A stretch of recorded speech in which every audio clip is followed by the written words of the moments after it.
तो आज के न्यूज़पेपर में हम लोग देखते हैं कि एक न्यूज़ आया है कि कैमूर ज़िले में जो आपूर्ति चावल की आपूर्ति की जो कमी हो गई थी या अन्य वहाँ के अगल बगल के ज़िलों में चावल की आपूर्ति की कमी जो हुई है, तो उस चीज़ को फुलफ़िल करने के लिए पीडीएस यानी पब्लिक डिस्ट्रीब्यूशन सिस्टम के तहत जो है गवर्नमेंट कैसे वहाँ पे चावल की आपूर्ति कर रही है, तो उसके बारे में ये न्यूज़ है। तो ये जो टॉपिक है ना, बेसिकली ये टॉपिक आपका ये बीपीएससी प्री में भी आता है और मेंस में भी आता है, ठीक है। अब इसमें किस टॉपिक से आता है, जैसे फूड का जो टॉपिक हो गया वहाँ से आता है, फिर इकोनॉमिक सब्जेक्ट हो गया वहाँ भी आ सकता है, या फिर सोसाइटी से रिलेटेड जो क्वेश्चन आते हैं वहाँ पे भी आ जाता है, ठीक है। तो अब जो है ना हम देखते हैं कि पब्लिक डिस्ट्रीब्यूशन सिस्टम होता क्या है, ठीक है। तो पब्लिक डिस्ट्रीब्यूशन सिस्टम बेसिकली इसको क्रिएट किया गया है department of food and consumer protection के द्वारा, ठीक है। और इसको इसलिए बनाया गया है कि भारत में जितने भी गरीब लोग हैं, गरीब जनता है, उनको जो है सही समय पे जो है खाना नहीं मिलता है। तो इसकी वजह से उनको जो है सही से जो है चावल, गेहूँ या फिर अन्य पदार्थ, दाल वगैरह या जो भी अन्य पदार्थ हैं वो उनको मिल सके और उनका जो है उस एक न्यूट्रल युक्त जो है भोजन कर सके, ठीक है, न्यूट्रिशन युक्त जो है भोजन कर सके। तो अब हम लोग देखते हैं ना कि पब्लिक डिस्ट्रीब्यूशन सिस्टम जो है ये subsidise food grains and other materials, अभी ये दिया किसको जाता है, तो टू एलिजिबल फैमिलीज़ को जो है दिया जाता है। अब वैसे परिवार को दिया जाता है ये जो बीपीएल में है या फिर एपीएल में है या फिर आय में आते हैं। अब उनके राशन कार्ड के हिसाब से जो है उनको मिलता है, उनकी प्राइसिंग भी जो है डिफाइंड होती है, ठीक है। तो इसमें हम लोग देखते हैं कि पब्लिक डिस्ट्रीब्यूशन सिस्टम के तहत जितने भी बीपीएल, एपीएल और आय वाले जो लोग हैं, जनता है, उसको जो है ये सब्सिडाइज फूड रेट पे जो है भोजन करने के लिए जो उनको अन्न दिया जाता है, ठीक है। अब उसी का जो है इशू यहाँ पे ये आ रहा है कि कैमूर ज़िले में जो इसकी भारी आपूर्ति हो गई थी, जिससे क्या हो रहा था कि लोगों को बहुत परेशानी हो रही थी और उनको जो है खाना खाने में जो है बहुत परेशानी हो रही थी। तो जिसकी वजह से गवर्नमेंट ने जो है तुरंत कहीं ना कहीं से व्यवस्था करके और वहाँ पे जो है इस चीज़ का सप्लाई किया है ताकि वहाँ की जनता जो है भोजन कर सके। अब ये चीज़ें जो है क्यों की जाती है, ये पीडीएस को इसलिए बनाया गया है, जैसे फूड कॉरपोरेशन ऑफ इंडिया हो गया, इसको इसलिए बनाया गया है ना कि जो फूड सिक्योरिटी है जनता के बीच में वो इंश्योर हो सके, कोई गरीब से ना मरे, कोई गरीबी से ना मरे, कोई भूखमरी से ना मरे या किसी परेशानी से जो है वो व्यक्ति न जूझ। तो वो जो ये जो है ना एक प्रकार से क्या करता है ना कि पॉवर्टी इरेडिकेशन, जो गरीबी उन्मूलन है उसमें जो है ये हेल्प कर सकता है। अब हम लोग आगे आते हैं तो हम लोग देखते हैं कि ये एक और न्यूज़ है, किसानों के निबंधन का काम 4 दिन में पूरा करें, ये मुख्य सचिव ने, बिहार मुख्य सचिव ने बोला है। अब इसमें है क्या कि बेसिकली जो है ना ये जितने भी किसान हैं, किसान की जो है ना किसान रजिस्ट्री यानी यूनिक किसान आईडी नंबर जो है बनाया जा रहा है, ये इसलिए बनाया जा रहा है क्योंकि इससे ये सुनिश्चित किया जा सके कि सही किसानों को जो है सही समय पर कृषि की सब्सिडी मिल जाए, उनको लोन मिल जाए, उनको इंश्योरेंस मिल जाए या अन्य जो किसानों से रिलेटेड जो चीज़ें हैं उनको मिल जाए। इसीलिए जो है सारे किसानों की रजिस्ट्री की जा रही है। अब ये टॉपिक किस में आता है, तो बीपीएससी प्री में भी आ सकता है, मेंस में भी आ सकता है। इकोनॉमी का जो चैप्टर इकोनॉमी सेगमेंट से आएगा, इकोनॉमी में जो एग्रीकल्चरल इकोनॉमी है उसका ये हिस्सा है। अब उसमें एक डिजिटलाइजेशन आ सकता है कि किसानों के जीवन को अच्छा बनाने के लिए जो डिजिटलाइजेशन का जो है क्या भूमिका है, या इसमें आ सकता है, या फिर जो सब्सिडी का जो डायमेंशन है उससे रिलेटेड सवाल बन सकते हैं। अब आगे हम लोग आते हैं तो यहाँ पे बिहार सरकार ने क्या किया है ना कि बिहार सरकार का जो पर्यावरण, वन एवं जलवायु परिवर्तन विभाग है, ठीक है, इसने जो है ना कैमूर वन्य प्राणी यानी जो है कैमूर वाइल्ड लाइफ सेंचुरी जो है जो 1979 में जो बनाया गया था, ठीक है, तो इसको जो है ना इन लोगों ने अप्रूवल के लिए भेजा है ताकि इनको जो है टाइगर रिजर्व बनाया जा सके, ठीक है। तो अगर ये बन जाता है ना तो ये बिहार का जो है सेकंड टाइगर रिजर्व होगा, सेकंड होगा अगर अप्रूव हो जाता है तो सेंट्रल गवर्नमेंट के द्वारा। नहीं तो इससे पहले जो है ना बिहार में एक टाइगर रिजर्व ऑलरेडी एग्जिस्ट करती है जो वाल्मीकि नगर जो है ना पश्चिमी चंपारण में है, ठीक है। तो अब इसमें क्या लिखा हुआ है देखते हैं कि पर्यावरण, वन एवं जलवायु परिवर्तन विभाग ने कैमूर वन्य प्राणी आश्रयणी को कैमूर टाइगर रिजर्व घोषित कराने की प्रक्रिया तेज कर दी है और राष्ट्रीय बाघ संरक्षण अधिनियम NTCA भेजने पर विभागीय मंत्री डॉक्टर प्रमोद कुमार का अनुमोदन प्राप्त हो गया है। अब बस जो है ना इसमें सेंट्रल गवर्नमेंट को अप्रूव करना है। तो एक क्वेश्चन जो है ना ये आ सकता है अब ये आएगा कहाँ से, ये बीपीएससी मेंस में भी आ सकता है, मेंस में भी आ सकता है, प्री में भी आ सकता है। इकोलॉजी एंड इन्वायरमेंट का ये क्वेश्चन है, ठीक है। हालांकि इकोलॉजी एंड इन्वायरमेंट करके जो है बीपीएससी में कोई अलग से सब्जेक्ट नहीं है, बट ये इंक्लूडेड होता है साइंस या फिर टेक में। अब हम लोग देखते हैं ना कि बिहार में एक कोसी जो नहर है, जिसको बिहार का शोक कहा जाता है, कोसी नदी, तो उससे जितने भी नहर निकली है ना, जिसको कोसी नहर परियोजना कहा जा रहा है, तो वहाँ पे कुछ इंफ्रास्ट्रक्चर का काम करना है, ठीक है। और जिसके तहत जो है लोगों की जीवन और जो गवर्नेंस है उसका जो है एक सकारात्मक जो है प्रभाव लोगों के ऊपर पड़ सके। तो अब इसमें देखते हैं ना कि कोसी क्या लिखा हुआ है, कोसी नहर परियोजना के आधुनिकीकरण एवं विस्तारीकरण का योजना को मंजूरी देने के साथ साथ नहरों से भूजल रिचार्ज करने की योजना पर काम शुरू हो गया है, ठीक है। अब ये जो है ना पथ निर्माण विभाग का जो मॉडल है उसको लागू करने का बात चल रहा है, ठीक है। अब इसमें क्या है ना कि जैसे कोसी नदी ऐसे हो गया, ठीक है, तो इसके पूरब में भी, इसके पश्चिम में भी, जैसे एक कोसी नदी हो गया, इसके पूरब में भी ये काम होगा और इसके पश्चिम में भी काम होगा, ठीक है। तो अब हम लोग देखते हैं कि यहाँ पे क्या है ना कि अब इसमें एक और चीज़ जैसे है कि ये परियोजना बन रही है, इसमें विस्तार किया जाएगा नहर का, फिर उसके बाद में उसको नियंत्रित किया जाएगा ताकि बाढ़ वगैरह का जो पानी आता है उसको तुरंत जो है जहाँ पे ज़रूरी इलाके हैं वहाँ पे सिंचाई के लिए भेजा जा सके या भू स्तर को जो सुधारा जा सके। अब ऐसा ही समस्या एक और आई है कि मुजफ्फरपुर ज़िला में क्या हुआ है ना कि बहुत सारे ऐसे प्रखंड है जहाँ पे जो भूमिगत जल स्तर है ना वो बहुत नीचे जा चुका है। अब इससे क्या दिक्कत होता है कि पानी जो है ना ऊपर नहीं रहेगा, जितना ही नीचे रहेगा तो पानी निकालने में बहुत समस्या हो सकती है और पानी की जो क्वालिटी है ना वो भी ख़राब हो गई है। तो जो वहाँ की जनता है ना, जो वहाँ का पर्यावरण है, जो वहाँ की जनता है, उसके ऊपर जो है इसका नकारात्मक प्रभाव पड़ेगा और इससे जो है भारी नुकसान होने की संभावना है। इसीलिए इस क्षेत्र में जो है विशेष रूप से सोचे जाने की आवश्यकता है, ठीक है। तो ये देखते हैं ना कि ये विभाग के अनुसार आए अन्य जिलों में इसे क्रमबद्ध रूप में लागू किया जाएगा, क्योंकि जो है ना कुछ सालों में अगल बगल के भी जिलों में जो है ना भूस्तर का जल भूस्तर जो है ना बहुत नीचे चला जाएगा। तो ये एक जो है बहुत बड़ी समस्या बनने वाली है। बिहार में जो आपको वाटर लेवल है ये एक बहुत बड़ी समस्या बनने वाली है भविष्य में। तो इस चीज़ को जो है ना हम लोग को अभी से ही जो है ध्यान में रख करके वाटर कंजर्वेशन करना होगा। अब अगला टॉपिक पे हम लोग आते हैं कि ये रेलवे इंडियन रेलवे का जो है ना एक एप्लीकेशन है, रेल वन एप्लीकेशन है, जिसके बारे में जो है ये पूछा है, ठीक है। तो ये क्वेश्चन में प्री में आ सकता है, ठीक है।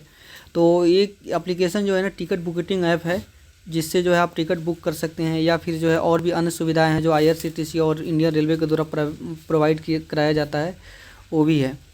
अब हम लोग देखते हैं अगला, ये सिमुतुल्ला जो विद्यालय है ना, जैसे क्या हुआ ना कि जब बिहार और झारखंड दोनों एक में हुआ करते थे तो उस समय जो एक विद्यालय चलता था, नेत्रहाट चलता था, ठीक है।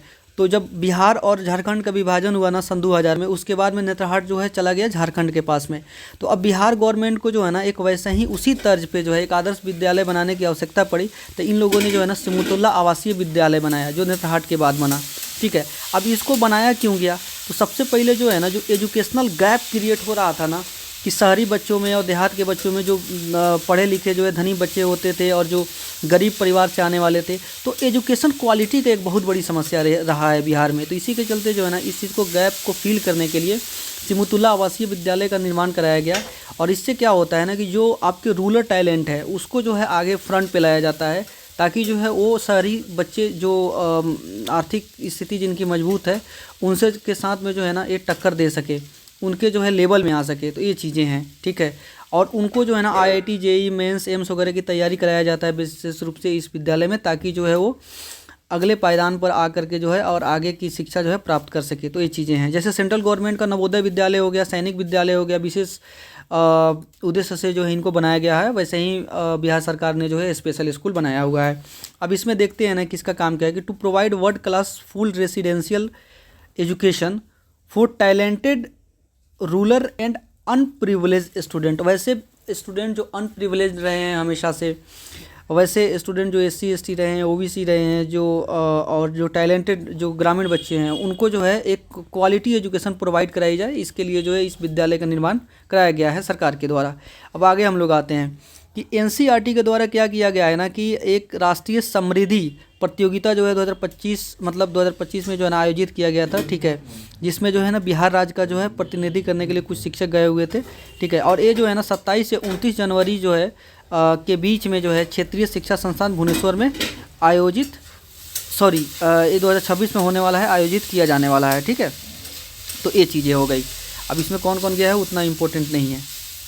अब देखिए सुनील कुमार जो शिक्षा मंत्री हैं ना बिहार को, उनको बेस्ट शिक्षा मंत्री का पुरस्कार मिला है। ठीक है, अब इसमें क्या है कि सबसे पहले हम लोग देखते हैं कि इनको किस लिए मिला है। कि बिहार के शिक्षा मंत्री सुनील कुमार को बेस्ट एजुकेशन मिनिस्टर का अवार्ड मिला है। वहीं उच्च शिक्षा के बेहतर क्षेत्र में बेहतर प्रशासनिक कार्य के लिए उच्च शिक्षा निर्देशक प्रोफेसर NK अग्रवाल को national higher education administration excellent award दिया गया है। ठीक है, तो नई दिल्ली में क्या हुआ था ना कि 46वें, ठीक है, 46th जो क्या बोलते हैं कि 46th विश्व प्रबंधन कांग्रेस जो हुआ है, जिसका आयोजन हुआ है, इसमें जो है इन लोगों को ये पुरस्कार दिया गया है।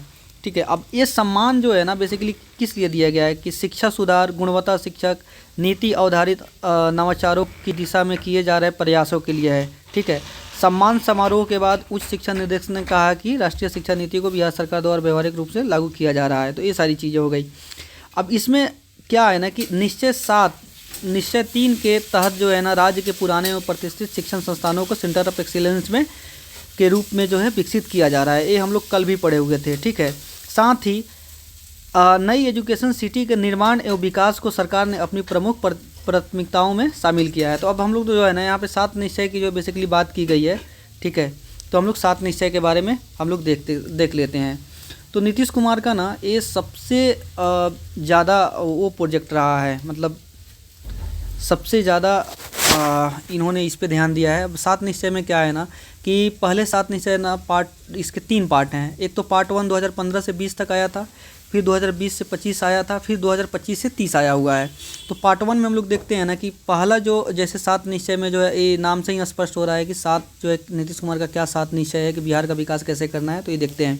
पहला है अतिरिक्त आर्थिक हाल युवाओं का बाल, जिसमें स्किल डेवलपमेंट हो गया, और बिहार स्टूडेंट क्रेडिट कार्ड योजना जिसके तहत हायर एजुकेशन प्राप्त करने छात्रों को जो 4 लाख रुपये तक की लोन मिलती है। ये चीज़ हो गया। उसके बाद में आरक्षित रोजगार हो गया, महिलाओं का अधिकार, जैसे 35% महिलाओं को जो आरक्षण दिया जाता था, तो ये चीज़ हो गई। फिर हर घर तक पानी, नल जल योजना के बारे में आप लोग सुने होंगे। हर वार्ड में जो है एक टंकी लगा हुआ है, पानी जो निकलता उकलता है ये नहीं है, सब पैसा खा के वार्ड सदस्य सब बैठ गया है।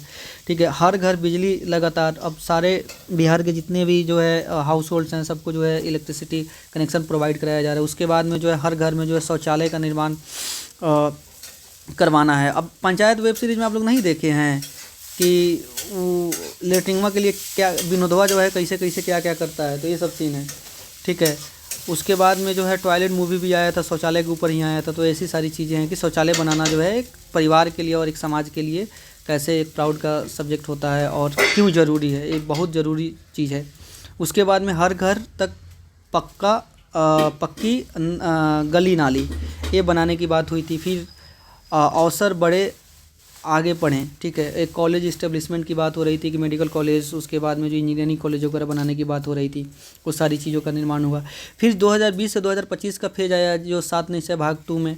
अब इसमें क्या हुआ कि युवा शक्ति बिहार की प्रगति। ठीक है, कि इसमें भी जो वही चीज़ें स्किल डेवलपमेंट हो गया और एम्प्लॉयमेंट हो गया। फिर उसके बाद में जो है आपको एंटरप्रेन्योरशिप के चीज़ों पे जो है इस पर फोकस किया जा रहा है।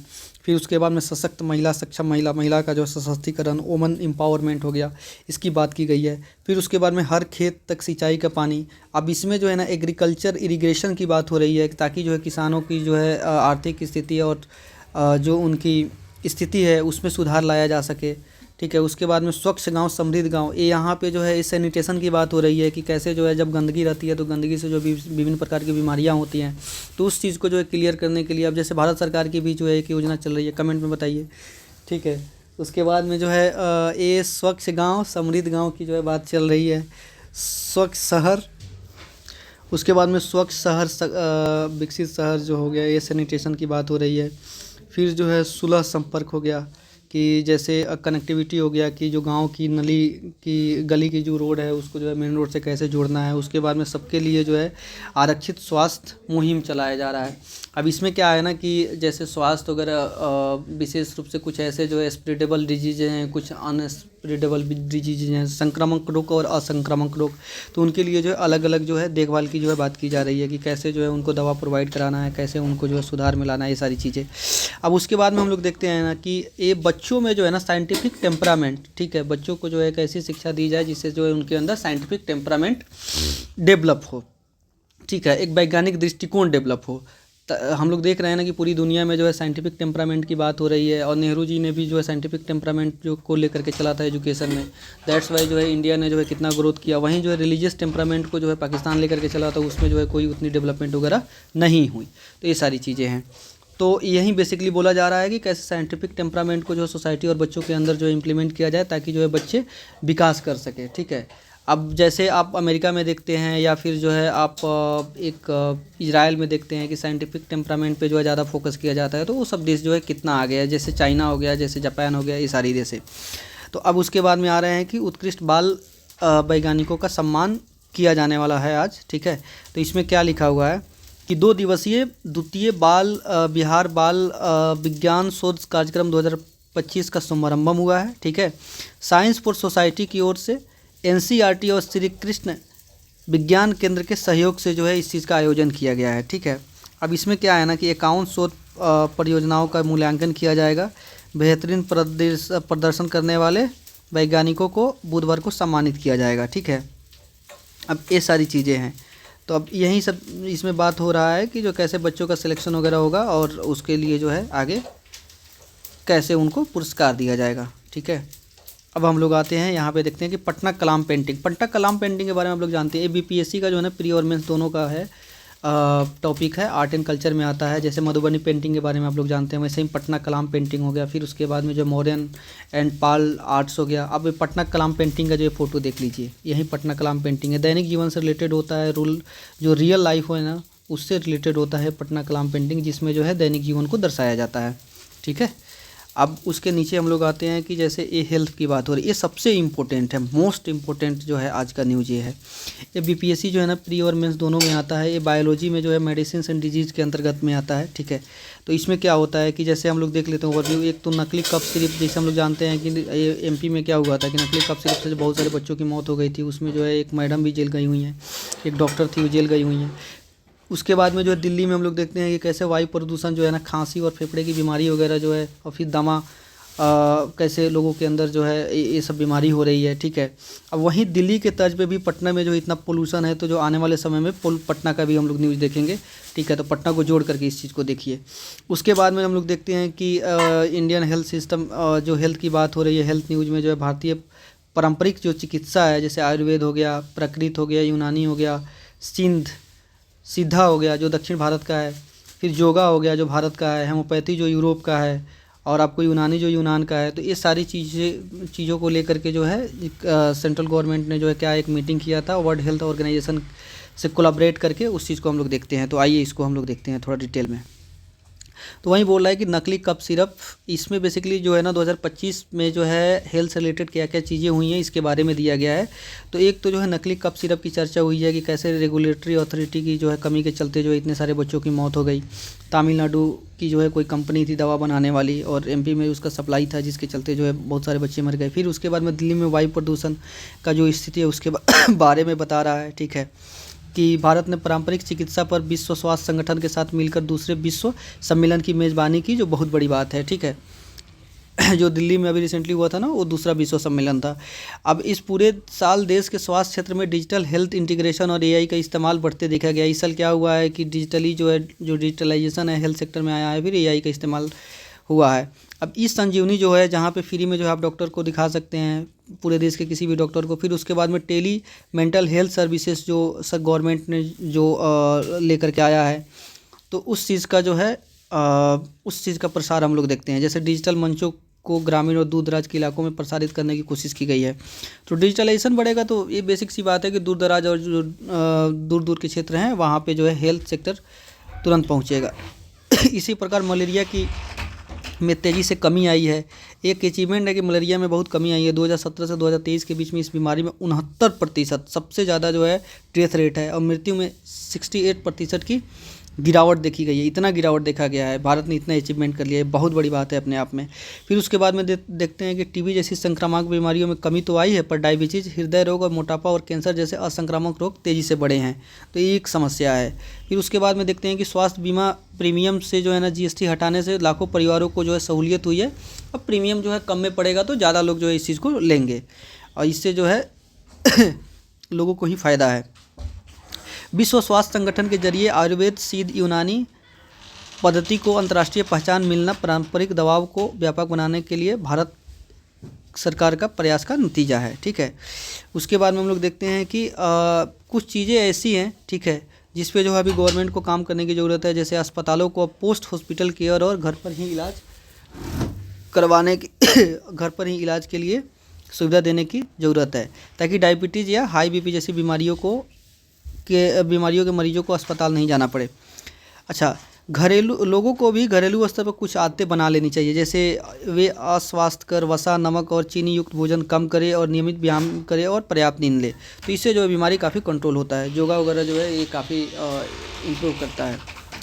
उसके बाद में हम लोग देखते हैं कि असंक्रामक बीमारियों की बम्बरता बढ़ी है। हमारी पहली रणनीति रोकथाम की होनी चाहिए। ठीक है, हाई बीपी, डायबिटीज़, कैंसर और मोटापे को रोकने के लिए उसकी जांच पड़ताल, जीवन शैली और में सुधार और बड़े स्तर पर टीकाकरण को आवश्यक बनाने की ज़रूरत है। इसमें सर्वाइकल कैंसर के लिए जो है एचपीवी और वृद्धाश्रम में लगाए जाने वाले टीके की भी ज़रूरत है और उसको शामिल किया गया है।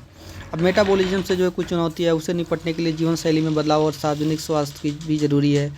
अब इसके लिए थाईलैंड में जो है ना, जैसे प्रिवेंटिव हेल्थ सिस्टम एक है, ठीक है, उससे सबक लिया जा सकता है।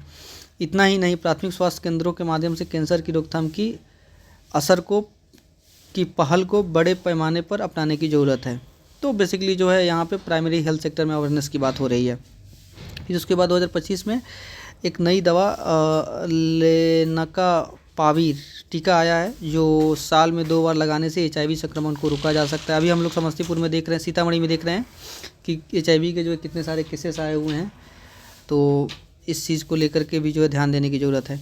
इसे जून में अमेरिकी नियामक संस्था ने मंजूरी की थी और जुलाई में विश्व स्वास्थ्य संगठन ने भी मान्यता दे दी है। ठीक है, अब हमारे यहाँ क्या है ना कि टीबी एक बहुत बड़ी चुनौती है। इस मोर्चे पर अच्छी खबर यह है कि 4 टीकों का परीक्षण आखिरी चरण में है और टीबी में जो है ना फोर्क्यूलाइन नामक नई एंटीबायोटिक ने भी उम्मीद जगाई है। ठीक है, तो टीबी का जो है ना बहुत समय तक इलाज कोई नहीं रहा है, लोगों की मौत हो जाती थी, बट धीरे धीरे जो है टीका वगैरह का हम लोग निर्माण कर रहे हैं ताकि टीबी से जो है बचा जा सके। भारत में टीबी से लड़ने के लिए गेम चेंजर साबित हो सकती है। हालांकि बेवजह दवा सेवन से परहेज होना चाहिए, इस बारे में सार्वजनिक शिक्षण जरूरी है। अब स्वास्थ्य पर बचपन से ही ध्यान दिया जाए और बेसिकली कह रहा है ना कि जो शिक्षा प्रणाली है ना, उसमें जो है एजुकेशन को हेल्थ को जो है कैसे इंटीग्रेट करना है उसके बारे में बता रहा है कि स्वास्थ्य पर ही बचपन से ही ध्यान दिया जाए और स्कूल न केवल शिक्षा बल्कि पोषण और स्वास्थ्य के बारे में भी ज़रूरी जागरूकता फैलाने के भी संस्थान बने। ठीक है, तो ये चीज़ें। अब लास्ट में हम लोग आते हैं, एक खालिद जिया का जो है एक न्यूज है। ठीक है, खालिद जिया जो हैं ये बांग्लादेश की जो है फर्स्ट फीमेल प्राइम मिनिस्टर रही थी। ठीक है, तो अब इनका थोड़ा सा स्टोरी समझ लीजिए कि 1981 में हुआ क्या था कि इनके हस्बैंड जो थे ना, ये प्रेसिडेंट थे, उनका नाम था जियाउर रहमान। ये बांग्लादेश के जो प्रेसिडेंट थे, तो इनकी जो हत्या हो जाती है। ठीक है, और इनकी हत्या हो जाती है। ये पहले मिलिट्री ऑफिसर थे और ये जो है ना, ये खालिदा जिया, इनका घर जो है ना पहले इसमें जलगाईपुरी जो वेस्ट बंगाल में है, इंडिया में पड़ता है, वहाँ पे था। बाद में ये लोग जो पार्टीशन के बाद में वहाँ पे चले गए। तो फर्स्ट टर्म जो था ना 1991 से 1996 तक ये प्राइम मिनिस्टर रही बांग्लादेश की। सेकेंड टर्म इनका 2001 से 2006 तक रहा। ठीक है, और शेख हसीना का जो है ना ये बहुत मतलब समझिए कि बहुत बड़ी जो है राइवल थी। शेख हसीना इनकी बहुत बड़ी राइवल थी। ठीक है, और शेख हसीना से पहले जो है ये बांग्लादेश की प्राइम मिनिस्टर बनी है। ठीक है, तो अब हुआ क्या था ना कि देखिए जियाउर रहमान जो है ना, इनका मिशन था ना कि सार्क को जो है सक्सेस बनाना इनका उद्देश्य था। ठीक है, इनका सपना था। तो उस पर जो है विशेष रूप से इन्होंने जो है ध्यान दिया, इनकी मैडम ने जो है ध्यान दिया, खालिदा जिया ने जो है विशेष रूप से ध्यान दिया। अब देखिए ये प्रोटेस्ट वगैरह बांग्लादेश में हो, प्रोटेस्ट नहीं बेसिकली जो है ये क्या बोलते हैं कि लोग जो है खड़े हुए हैं। ये जियाउरिया की जो है मौत हो गई है ढाका में, उसके तो हॉस्पिटल के बाहर जो है उनके जितने समर्थक हैं वो सब खड़े हुए हैं यहाँ पे। अब उन्हीं का न्यूज़ है कि बांग्लादेश की पूर्व और पहली महिला प्रधानमंत्री एक खालिदा जिया के निधन के साथ ही पड़ोसी देश की राजनीति में एक युग का अवसान हो गया। उनका जीवन विरोधाभासों और उथल पुथल से भरा रहा। अगर वो अपने देश की एकाधिक बार प्रधानमंत्री रहीं तो उन्हें कारावास से भी गुजरना पड़ा। अगर वह स्वस्थ रहती तो यह सुखद संयोग ही है कि इस बार बांग्लादेश में उनकी पार्टी के चुनाव जीतने की प्रबल संभावना है। उनकी बांग्लादेश नेशनलिस्ट पार्टी के लिए यह खास तौर पर बहुत गमगीन घड़ी है और बेगम जिया के निधन पर वर्तमान सहायक सरकार ने देश में 3 दिन के शोक की घोषणा की है। इससे यह भी पता चलता है कि आने वाला दौर खालिदा जिया के लिए अच्छा होता। उनका तजुर्बा मुल्क के काम आता। उनके इंतकाल के साथ बांग्लादेश की मशहूर 2 बेगमों की सियासत का दौर भी पूरा हो गया। बीते 34 वर्ष तक वहाँ इन दोनों ने राज किया। बेगमों ने राज की शुरुआत खालिदा जिया ने ही साल 1991 में की, जिसे अपने ढंग से शेख हसीना ने आगे बढ़ाया। ठीक है, और दोनों की कटु परिपक्वता बांग्लादेश के इतिहास का अटूट हिस्सा है। अब खालिदा जिया के साथ खास बात यह है कि सैन्य शासन के बाद लोकतांत्रिक ढंग से उनकी ताजपोशी हुई थी। उनके नेतृत्व में ही बांग्लादेश जमहूरियत की राह पर आगे बढ़ा था। हालांकि खुद उनकी पृष्ठभूमि फौज वाली थी, क्योंकि उनके पति जियाउर रहमान सैन्य कमांडर और देश के राष्ट्रपति थे। तो ये सब चीज़ है। चलिए, थैंक यू आज के लिए, बहुत बहुत धन्यवाद। फिर मिलते हैं कल। फिर मिलते हैं अगले एपिसोड में।